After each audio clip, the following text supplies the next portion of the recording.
ये कहानी है संगारेड्डी के उन मजदूरों की जो सुबह तो निकले थे रोज की तरह, मगर शाम को लौटे ही नहीं। वो दिखता नहीं, पर हर ईंट में उसका पसीना होता है। वो चुप रहता है, पर उसकी मेहनत से ही चूल्हे जलते हैं। जिस इमारत की ऊंचाई पर तुम गर्व करते हो, वो किसी मजदूर की टूटी कमर पर खड़ी होती है। जिस मशीन की रफ्तार से फैक्ट्री दौड़ती है, वो किसी मजदूर की नींद छीन कर चलती है। वो तमीज से सवाल नहीं करता, क्योंकि उसे रोज की रोटी प्यारी होती है। वो शिकायत नहीं करता, क्योंकि जिंदा रहना उसकी सबसे बड़ी जंग होती है। मजदूर सिर्फ एक हाथ नहीं, एक परिवार है, एक सपना है, जो कर्ज, बीमारियां और हादसों के बीच भी हर सुबह मुस्कुराता है। लेकिन जब वो गिरता है, तो अखबार में सिर्फ एक लाइन आती है, एक्स लोगों की मौत। क्या वाकई एक मजदूर की जिंदगी की कीमत सिर्फ एक लाइन है? शायद हमें अब पूछना होगा कि जो समाज मजदूर के बिना रुक जाता है, वो मजदूर की जान को इतना हल्का क्यों समझता है? वो साइकिल पर बैठा और धीरे धीरे शहर की तरफ बढ़ा। पीछे उसकी छोटी सी बेटी स्कूल यूनिफॉर्म में खड़ी थी और हाथ हिला रही थी। पापा जल्दी आना, आज मैंने ड्राइंग बनाई है। वो मुस्कुराया और सिर्फ इतना कहा, शाम को देखूंगा। पर उसे क्या पता था, उस शाम वो लौटेगा ही नहीं। 30 जून 2025 सुबह लगभग 9 बजे सिगाची इंडस्ट्रीज, पाश माइलारम फैक्ट्री, जहां मशीनें सांसों से तेज चलती हैं और मजदूर सिर्फ गिनती का हिस्सा होते हैं। उस दिन सब कुछ सामान्य लग रहा था। बॉक्स में सिर्फ खाना नहीं था, उसकी बेटी की बनाई एक छोटी सी कागज की फूल भी था। उस फूल में छिपा था वो वादा, आज जल्दी लौटूंगा।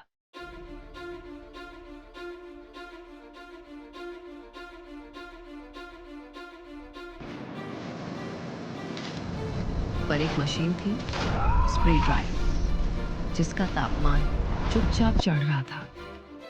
300 degree Celsius, 350 degree Celsius, 399 degree Celsius. Slow it down now. पर The temperature is शायद too high. देखा ही नहीं, या फिर देखा पर कहा नहीं। किसी ने रोका नहीं, किसी ने पूछा नहीं, जैसे मौत भी इंतजार कर रही थी। शाम, निर्दयी, लापरवाह। और फिर ठीक 9:05 पर एक धमाका। इतना तेज कि दीवारें हिल गई। फिर एक पल में सब खत्म हो गया। धमाका इतना जोरदार था कि हवा तक थम गई। टिफिन बॉक्स पर संगीन कर दिया था, पर वो हाथ जो उसे पकड़ता था, अब कहीं नहीं था।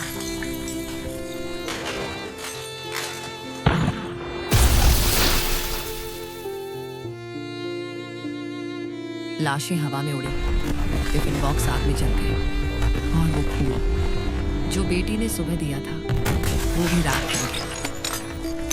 धुआं, आग, चीखें, और फिर बस सन्नाटा। जब रेस्क्यू टीमें पहुंची, तो वहां सिर्फ धुआं नहीं था, वहां जली हुई लाशें थीं, टूटी मशीनें थीं, और एक अधजली आईडी कार्ड, जिस पर अब चेहरा पहचानना मुमकिन नहीं था। किसी का पैर अलग पड़ा था, किसी का नाम अब सिर्फ डीएनए से मिलेगा। धुआं अब भी उठ रहा था, और राख में सिर्फ शरीर नहीं, परिवार जल चुके थे। कुछ के सिर थे, शरीर नहीं, कुछ के हाथ थे, नाम नहीं। मलबे के नीचे कोई आखिरी बार मां चिल्लाया था, पर उसकी आवाज तक बाहर नहीं आई।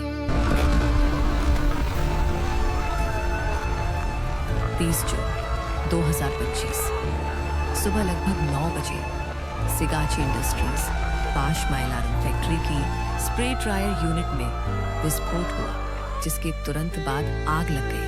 उस वक्त फैक्ट्री में लगभग 140 से 143 लोग मौजूद थे। फटने की आवाज दूर तक गूंजी। कई कर्मचारी उड़कर बाहर निकल गए, लेकिन कई भागी गई छत में दब गए। फायर ब्रिगेड, एनडीआरएफ, एसडीआरएफ और हाइड्रा तुरंत मौके पर पहुंच गए, लेकिन कई हिस्से ध्वस्त हो गए।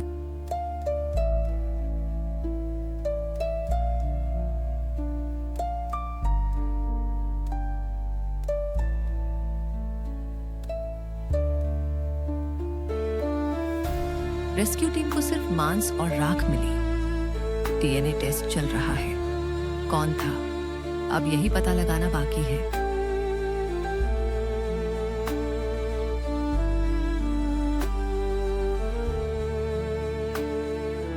गांव में शाम हो गई। बेटी ने अपनी ड्राइंग को दीवार पर चिपका दिया था। मां दरवाजे के पास बैठी थी। आंगन का दिया बुझ चुका था, लेकिन उसकी नजर अब भी सड़क पर थी। हर गुजरती छाया में उसे अपने आदमी का अक्स दिखता था, लेकिन वो नहीं आया।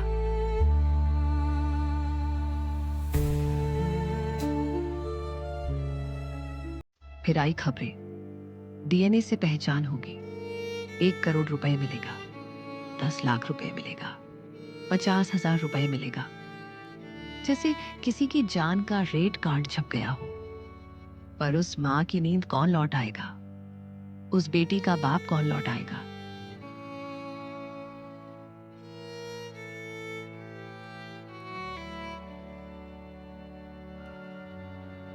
CM announces 1 crore compensation for victims.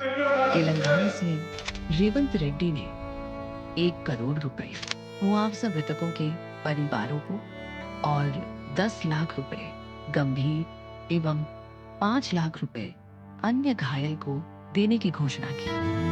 Company ने प्रेस कॉन्फ्रेंस में कहा कि यह रिएक्टर ब्लास्ट नहीं था, बल्कि स्प्रे ड्रायर में थर्मल ब्लास्ट हुआ। तेलंगाना सरकार ने 5 सदस्यीय जांच समिति गठित की। मुख्य सचिव की अगुवाई में भविष्य में ऐसे हादसों से रोक लगाने के निर्देश सहित कुल 42 मृतकों की पुष्टि, साथ ही 33 से 36 घायल, करीब 18 लोग अस्पताल में भर्ती, 8 अभी भी लापता। मलबा हटाने तेजी से पूरा, बचाव कार्य अब समापन की ओर। आज सवाल सिर्फ ये नहीं है कि ब्लास्ट क्यों हुआ।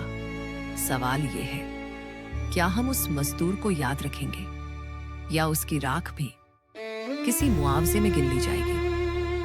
आज भी उस फैक्ट्री की दीवारें राख हैं, पर असली राख तो हमारे सिस्टम की है, जहां मजदूर की मौत पर प्रेस कॉन्फ्रेंस होती है, पर उसकी जिंदगी पर कभी कोई रिपोर्ट नहीं छपती। सवाल सिर्फ ये नहीं कि ब्लास्ट क्यों हुआ, सवाल ये है कि ब्लास्ट हर बार मजदूरों पर ही क्यों होता है? क्यों हर गलती के नीचे दबते हैं वो लोग जिनकी कमाई बस 2 वक्त की रोटी होती है? संगारेड्डी एक हादसा नहीं था, वो एक चुप्पी थी जो आज भी राख के नीचे दबे हुए चीख रही है, और हम सब बस देख रहे हैं।